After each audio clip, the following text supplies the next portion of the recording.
வணக்கம், welcome to review by Ramesh. இன்னைக்கு திரை விமர்சன நிகழ்ச்சியில் யுவன் சங்கர் ராஜா தயாரிப்பில் இயக்குனர் சுனித் சுகுமார் இயக்கத்தில் நடிகர் ரியோ ராஜ் நடிப்பில் வெளிவந்துள்ள ஸ்வீட் ஹார்ட் படத்தை பற்றி பார்க்க போகிறோம். படத்தில் பெருசாக கதை எதுவும் இல்லை. படத்தோட ட்ரெய்லரை பார்க்கும்போது நமக்கு பேச்சுலர் படத்தை அளவுக்கு இருக்கும் போல் ஒரு எக்ஸ்பெக்டேஷன் இருந்துச்சு. பேச்சுலர் படத்தில் வர்ற ஸ்டோரி மாதிரி ட்ரெய்லரை பார்க்கும்போது இருந்துச்சு. சரி, அப்போ பேச்சுலர் படத்தை மாதிரி ஒரு எக்ஸ்பெக்டேஷனில் மூவிக்கு வச்சு படத்துக்கு போனோம். ஆனால் மூவிக்கு போனதுக்கு ஒரு ஏமாற்றம் அப்படின்னு தான் சொல்லி ஆகணும். மூவி எனக்கு பிடிக்கலை. மூவியில் பாசிட்டிவாக எனக்கு எதுவுமே தோணலை, நெகட்டிவ் தான் என்னுடைய பார்வைக்கு தோணுச்சு. சிம்பிள் ஸ்டோரி, அதை ஒரே நேர்கோட்டில் கொண்டு போயிருந்தாங்கன்னா மேபி படம் நல்லா இருந்திருக்கலாம்.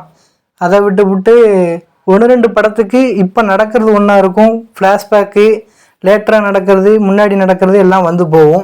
அந்த மாதிரி சீன்ஸ் அப்பப்போ இருந்தாலும் அது அந்த படத்துக்கு தேவையாக இருக்கும், நமக்கும் ஒரு பெருசாக ஒன்றும் தோணாது.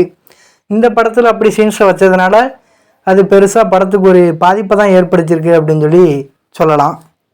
ஹீரோயினி கோபிகா படத்தில் சுத்தமாக செட் ஆகலை. ஹீரோயினி ரோலுக்கு அவங்கள வச்சு பார்க்க முடியல, அந்தளவுக்கு இந்த படத்தில் அவ்வளோ அருமையாக இல்லை. எல்லா ஒர்க்குமே படத்தில் சுமார் அப்படின்னு தான் சொல்லி ஆகணும். டெக்னீஷியன் சைடு, எடிட்டர், சினிமாட்டோகிராஃபி எல்லாமே ஒர்க்கு சுமார் அப்படின்னு தான் சொல்லி ஆகணும். மியூசிக், பேக்ரவுண்ட் ஸ்கோர் எதுவுமே படத்தில் சரியாக செட் ஆகலை. இது ஒரு 18+ மூவி தான். காமெடி அப்பப்போ கொஞ்சம் சிரிக்கிற மாதிரி இருந்தாலும் அதுவும் 18+ காமெடியாக தான் இருக்குது. அதனால் குழந்தைகள் ஃபேமிலியோடு போய் படம் பார்க்க கொஞ்சம் கஷ்டம்தான். அந்தளவுக்கு ஒரு கம்ஃபர்ட் ஷோனில் இருக்காது அப்படின்னு தான் என்னுடைய பார்வைக்கு தோணுது. ஏமாத்தியார இதுக்கு பறிச்சு முட்டை பிசாட்டி குடோன்லேயே இருந்திருக்கலாமே அப்படின்ன மாதிரி தான் 1000 தடவை தமிழ் சினிமாவில் அடித்து துவைச்ச கதை தான். அதையும் கொஞ்சம் கரெக்டாக எடுக்காமல் கொஞ்சம் சொதப்பி வச்சிட்டாங்க அப்படின்னு தான் சொல்லி ஆகணும். ஓகே, இதெல்லாம் மீறி படத்தில் பாசிட்டிவ் அப்படின்னா ரியோ ராஜ் அவங்களுடைய நடிப்பு சூப்பராக இருந்துச்சு.